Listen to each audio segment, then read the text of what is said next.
All right, welcome back, ladies and gentlemen, to another episode. Today, I'm going to be doing something different. This is the start of a series, and in this series, I'm going to be going over this book, The Artist's Way by Julia Cameron. I just started it. It's a 12-week course, I guess, on how to unblock your creativity and to discover or uncover, recover, whatever. There's a ton of different words to use. How to find your creativity, how to unearth it.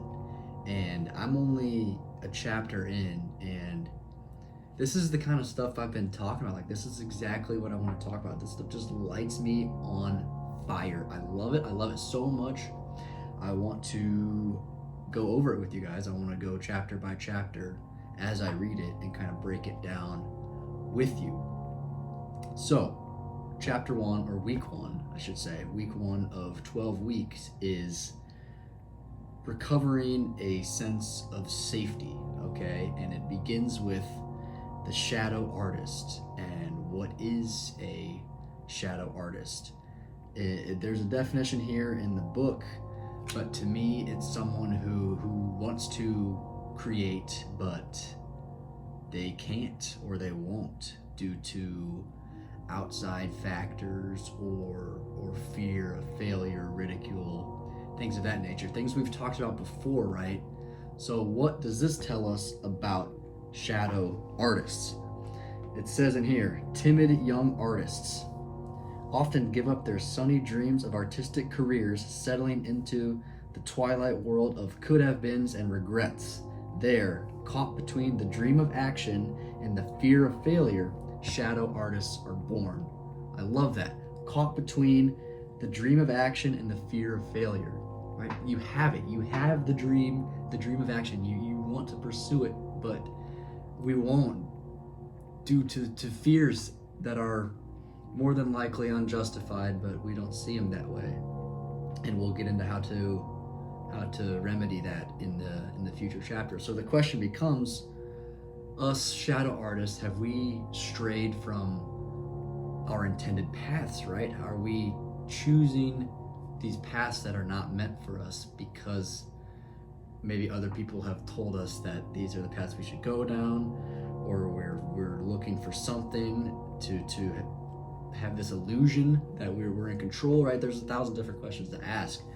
So we just need to be honest with ourselves, right?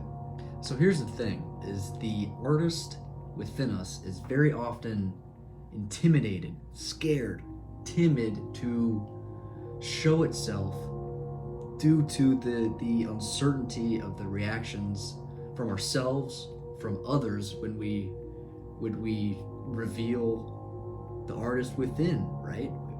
We show the world who this artist is. The reaction, how we are perceived by others is unknown to us, and that makes us timid, and it makes us reluctant to reveal who we are. Because think of it this way, we take a leap of faith, we jump into the void, and we fail. Then what? Now we've just made a fool of ourselves, and we are back to square one. Here's the thing, unbelievable paragraph here. It says, very often audacity, not talent, makes one person an artist and another a shadow artist. Hear that again.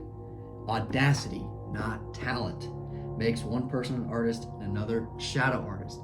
You don't have to be good to be an artist. You just have to be audacious enough to take that first step, right? Take a leap of faith and see where you land, right? Oftentimes you jump and then the net appears. Leap of faith is crucial. Audacity, daring, dare to try. It's cool to try. I love it. I love it so much. Another thing this chapter talks about is, how do you answer the question when you're asked if you're an artist? People will ask you, how do you know? And the artist who is unsure says, I don't know. I have no idea. I don't have any proof. I just have an inkling, right? I have this dream, this feeling, this urge, this desire. I have no proof, but the dream lives on. We have no proof because we haven't tried. And even when we do try, maybe the result is not great. That doesn't matter. What matters is we tried.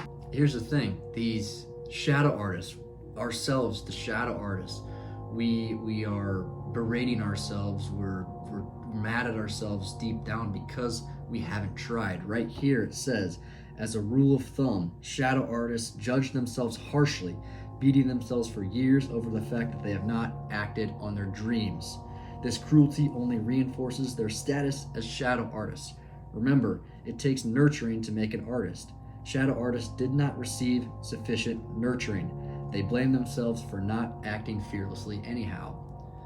So that goes back, we take this blame out on ourselves because we haven't tried. We haven't had the courage to try, and that just reinforces this negative feedback loop that everything's our fault, and we end up not trying anything at all because we think of it so negatively. It's just a terrible cycle to fall into. So the question becomes, how do we move from the shadows into the light of creativity? Well, there's a balance we have to strike between creativity and hard work. It's important to remember that creativity is playful, it's spontaneous, but we also have to remember that learning to be creative, being spontaneous, that's hard work. That takes effort, that takes intention to shift your focus and your modes of thinking to this way, to make actionable steps to become creative. It requires effort, and it's hard work, and it doesn't just happen magically. It requires intention. There's a quote here on the side I love. It says, "To live a creative life, we must lose our fear of being wrong." That doesn't do us any good. Who cares if we're wrong? So what? We start over. At least we tried. That's more than we can say about most people, right? We had the courage to try and we failed. So what? We start over, we start fresh, we take what we've learned and we apply it again. So moving on, how do we protect this artist within us? How do we nurture this flame? We have to remember that this artist within us, it's a child. And to stoke this flame of creativity of this artist, we have to learn to crawl before we can walk, and we have to learn to walk before we can run. It takes baby steps, it takes effort, it takes intention, and oftentimes we lose sight of this and we try to run before we can walk, and we end up getting discouraged because we don't make the strides that we envisioned we could make, because we put the cart before the horse, and we lose sight of what's important, and in doing this we don't get the results we want, and we get discouraged and we burn flame out because of this. So it says here, yada yada yada yada, baby steps will follow and there will be falls. Yucky first paintings, beginning films that look like unedited home movies, first poems that would shame a greeting card. Typically, the recovering shadow artist will use these early efforts to discourage continued exploration. We can't let our past and previous failures, or I shouldn't say failures, but missteps, we shouldn't let those dictate how we proceed. We should treat that as information. We should be able to view it from a detached perspective and move forward using that information we gained to try something else. It says in here that creative recovery is like marathon training. For every 10 slow miles, we want to log 1 fast mile. You know, this kind of goes against our ego, and it goes against the grain of what we deem to be the way to do it. We want to just sprint, we want to get as good as possible, and we want to look good while doing it. Well, here's the thing, it's impossible to get better and look good at the same time. It's literally impossible. Those are not compatible. Things will be hard at first, but it's important to remember what is easy for us now was once hard. We were all beginners at some point, and we progressed through baby steps into higher levels of understanding, right? So it's important that it says here on the next page, it's impossible to get better and look good at the same time. 10 slow miles for every 1 fast mile. Baby steps. So moving on, we move into the next part, which is the enemy within, core negative beliefs. I'm going to read to you the first couple paragraphs here. It says, most of the time when we are blocked in an area of our life, it is because we feel safer that way. We may not be happy, but at least we know where we are, unhappy. Much fear of our own creativity is fear of the unknown. Sound familiar? If I am fully creative, what will it mean? What will happen to me and to others? We have some pretty awful notions about what could happen. So rather than find out, we decide to stay blocked. This is seldom a conscious decision. It is more often an unconscious response to an internalized negative beliefs. Hear that again. It is more often an unconscious response to internalized negative beliefs. This goes back to something I talked about a couple weeks prior about rather living in a comfortable hell rather than living in an uncomfortable heaven. We love the familiarity. We love the known. Even if we're unhappy, at least we know where we're at. That's exactly what this is saying. I love it. I love it so much. And it goes on to kind of list some of these negative beliefs. And I've listed them before. Here are some of them again. Everyone will hate me. I will hurt my friends and my family. I will abandon my friends and my family. I don't have good enough ideas. I will have to be alone. I will do bad work and not know it and look like a fool. There's many others, but that's the main thesis is what if I fail, right? I've said it 1,000 times on here. What if I fail? We need to flip that into what if I fly? What if it works out? What if I'm fucking amazing at what I do? And then it goes on next. It goes on to how to reframe this, and it talks about the power of positive affirmations and how powerful they really are in reframing how we think of ourselves so negatively, turning that into a positive light. It's incredible. And so an exercise it has us do is name some affirmations. In here it says, say to yourself, I deserve love. I deserve a rewarding creative life. I have rich creative talents. Say this, write it down over and over again. And as you do so, you will find that things come up in your mind. I deserve a rich and rewarding life. And as you're writing that, your mind creeps in. Are you sure? Do you really deserve that? I just did it right here, and things come up like, you're not a good writer. You're not this, you're not that. Take note of these things. They're called, what are they called here? They're called your blurts. When you have these blurts when you're writing affirmations, take note of them and write them down, and take those blurts and flip them into positive affirmations. When you're writing affirmations about, I deserve this, I deserve that, and the blurt says you don't deserve this, you don't deserve that. Take that blurt and flip it into a specific positive affirmation for yourself. This goes back to what we've talked about before, is be careful of what voices you listen to in your head. Right? Not every thought we have is our own. Some of these thoughts are our self-one. It's that calculated, that over-analytical mind that seeks to stay in the realm of the known and loves the familiarity and hates the unfamiliarity, even if it's better for us. It doesn't know that. It knows what it knows and doesn't want to change. So it will do what it can to keep you where it's at. It's important to recognize that and be able to bypass it. So as we wrap up here, I will share with you a couple of the affirmations I found in here that I really, really like. I will share them with you. It's what has been just coursing through my veins these past couple days. The first one is, as I create and listen, I will be led.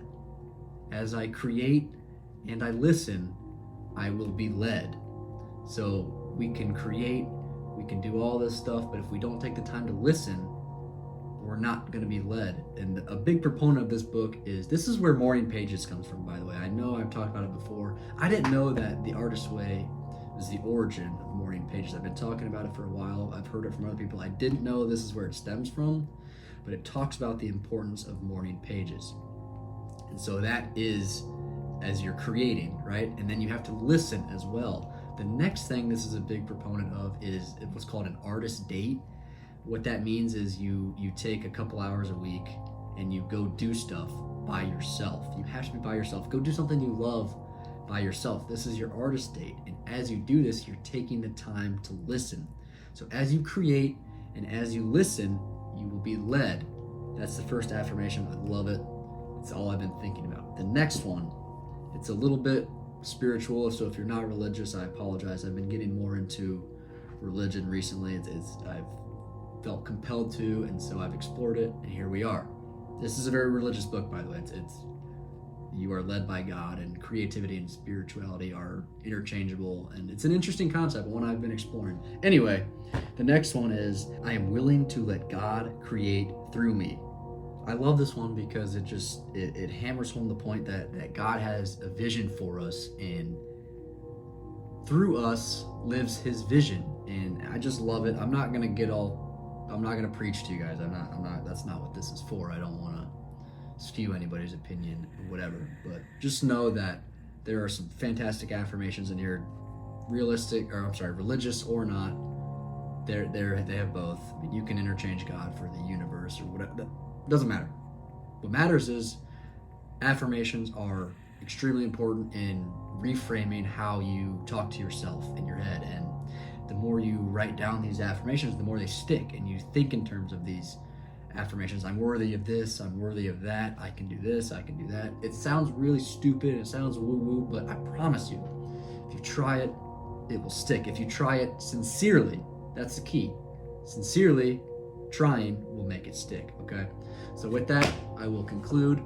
This is episode 1 in a multi-part series on The Artist's Way. Let me know if you guys enjoy this kind of style of video. I really like it. I'm fired up by this. I'm sure you guys can tell this stuff lights me on fire. So we will be back in a couple days with the next couple chapters of The Artist's Way. So thank you for watching.